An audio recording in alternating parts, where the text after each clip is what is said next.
इमरान खान साहब को 10 साल की सजा, उनकी अहलिया को भी 10 साल की सजा, और 5/247 जिसे हम एंटी करप्शन बोलते हैं उसमें 7 साल की सजा, और 1,64,64,00,000 रुपए मियाँ बीवी दोनों को फाइन की सजा सुनाता हूँ।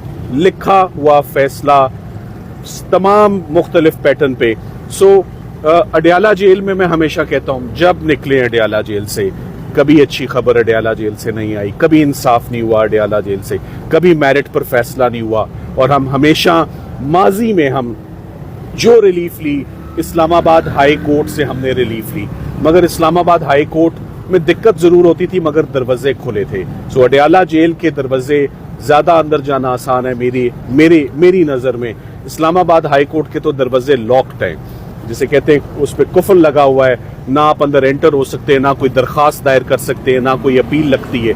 कल रात तक हस्बैंड एंड वाइफ के अगेंस्ट एक कन्विक्शन थी, अलकादिर को हम फिक्स करवाने के लिए 5 मरतबा हमारी CM एप्लीकेशंस अर्ली हियरिंग की, मुतअद्दा बार फैमिली ने, वकला ने, उनके ऑफिस, हम Islamabad high court chief justice साहब से गुज़िश्ता 2.5-3 महीनों में हमने कई दफा उनसे गुजारिश की कि 1 साल हो गया अलकादिर में, जनवरी में सजा आई थी, आपको याद होगा।